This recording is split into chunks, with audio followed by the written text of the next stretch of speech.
जय हिंद साथियों, मैं शाहरुख स्वागत करता हूं आपका अपने चैनल यूनिवर्सिटी विद मैथ में।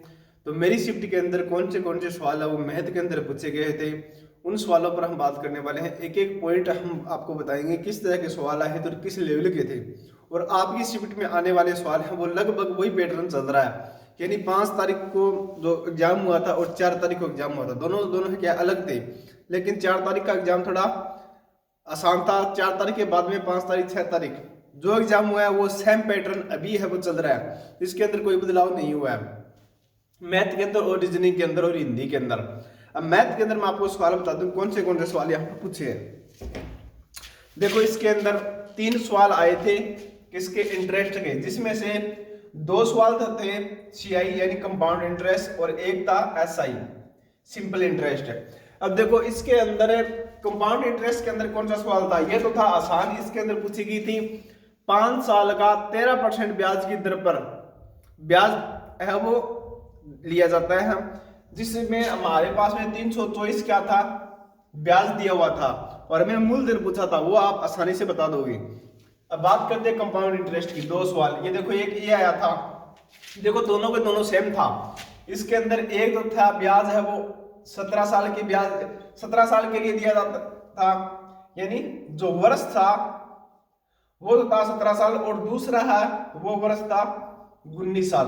देखो, एक ही सवाल है, इसके अंदर एक राशि आई थी 28,716 या करके ऐसी कोई राशि थी, 28,716 या 28,000 कुछ कुछ।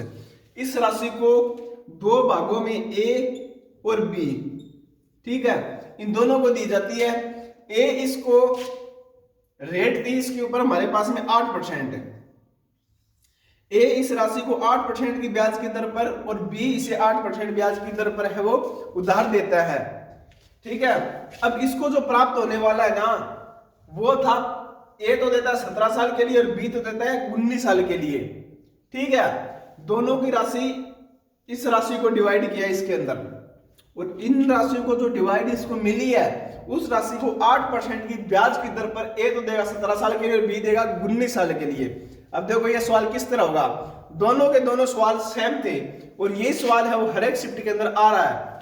देखो, इसको किस तरह करोगे, मान के चलो हमारे पास में राशि आ गई 28,716, इसको इसके अंदर डिवाइड कर रहे हैं, तो इसका जो प्राप्त होने वाला मिश्र धन बराबर होगा, मिश्र धन बराबर होगा तो 8% की फ्रैक्शन है वो आपकी क्या बनेगी, 12.5%, यानी 12 से 1/2% बनती है। तो इसकी बन जाएगी 4 दूनी 8, 4 5 25, 2/25 फ्रैक्शन बन जाएगी।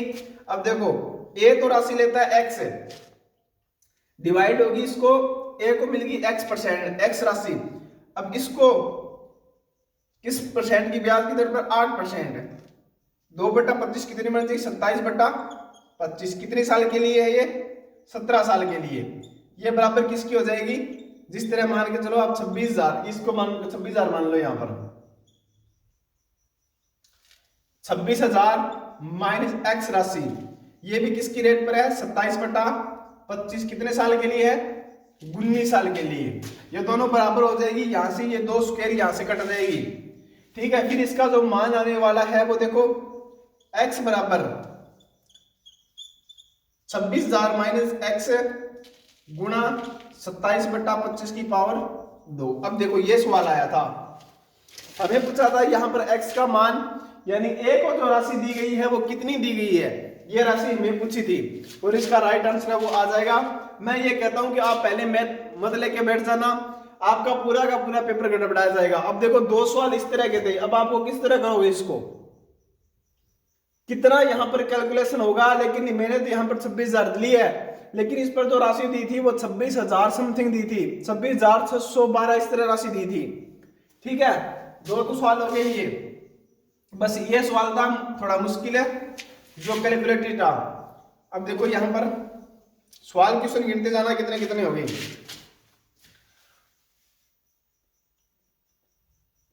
इंटरेस्ट के सवाल हो गए 3, ठीक है। सिंपल इंटरेस्ट का मैंने आपको बता दिया। अब देखो, लाभ और हानि, लाभ हानि के सवाल थे 2। एक सवाल पता है किसका था, एक तो था जो 25 वस्तुओं का सिप्पी 25 वस्तुओं का सीपी 50 वस्तुओं के एसपी के बराबर है। ठीक है, इसका लाभ और हानि बताना था। ये सवाल था, आसान है। और दूसरा था इसके अंदर एक्स किसी मान को, देखो मैं आपको बता देता हूं, इसके अंदर जो पूरा आसान था, कुछ नहीं था उसके अंदर लाभ और हानि के अंदर। उन्होंने दिया था एमपी और एसपी था शायद। एमपी का मान हमें पूछा था, किसी के राशि को 10% की छूट देने के बाद में उस वस्तु को 400 में बेचा जाता है या फिर 500 में बेचा जाता है, तो उसको लाभ इतना परसेंट होता है, मान के चलो 5% होता है। फिर हमें पूछा एमपी इसका कितना था, यानी तो इसका मार्क्स प्राइस है वो कितना था, ये पूछा था। ये भी आसान था। लाभ हानि का तो हुआ क्या, रेलगाड़ी के 2 सवाल थे, एक आसान था एक मुश्किल था। इसके अंदर एक के अंदर तो पूछा रेलगाड़ी की जो दूरी थी वो पूछी थी, और दूसरे के अंदर चाल पूछी थी के अंदर। लेकिन दोनों का जो मान था ना वो काफी संख्या थी, काफी बड़ी थी। इसका थोड़ा कैलकुलेटिव था, क्वेश्चन आसान था। अब मान के चलो सरलीकरण सिंप्लीफिकेशन से मान आया था बोर्ड मास वाले सवाल आए थे। इसके अंदर 3 आए थे शायद, 3 सवाल थे बोर्ड मास। ये बिल्कुल आसान था, कुछ नहीं था, ना कुछ भाग ना कुछ गुणा, कुछ नहीं था, नॉर्मल था। इस तरह था 4 + 5 भाग 2 गुणा 2 + 4, बस इस तरह था, कुछ नहीं था इसके अंदर। ठीक है, ना कोई ब्रैकेट था ना कोई बात, आराम से हो सकता था। जो भी टॉपिक छूट जाए आप बता देना, कौन से टॉपिक से नहीं है आप पूछ सकते हो। बोट यानी जो धारा नाव वाला सवाल नहीं आया, बोर्ड मासा वाला बता दिया मैंने आपको, सिंपल इंटरेस्ट बता दिया। अब रह गया इसके अंदर औसत वाला सवाल। औसत वाला 2 सवाल थे। कितने? 2 सवाल थे। एक मुश्किल था, इसके अंदर मुश्किल वो था सिर्फ कैलकुलेशन था। इसके अंदर 4 संख्या दी गई थी, यहाँ पर चारों संख्या बड़ी बड़ी थी, 8412, 28512 या 23512, इनका औसत पूछा था। ठीक है, और एक था इसके अंदर ए के मान को घटाकर, यानी कुछ जिस तरह बता दी उन्होंने 50 संख्या है उसका औसत है वो 14 है, और प्रथम 25 संख्याओं का औसत 18 है, या फिर लास्ट 26 संख्याओं का औसत है 19 है। इसमें से हमें पूछ रखी थी कि 25 नंबर जो संख्या है वो कौन सी थी। ठीक है, ये सवाल था इसके अंदर, ये भी आसान था, कुछ नहीं था इसके अंदर। अब जोड़ो इसको, कितना हो गया, 5 4 9 3 12 आ गया। सवाल बन गया 8 है। अब देखो 8 और किस किस में से आया था, 8 आ गए इसमें से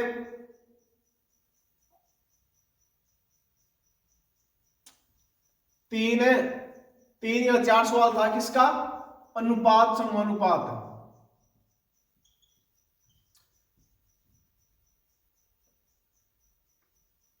अनुपात समानुपात है। इसके अंदर पहला सवाल था, तीन सवाल हो गए इसके अंदर। ठीक है, ये मिटा देता हूं आपको।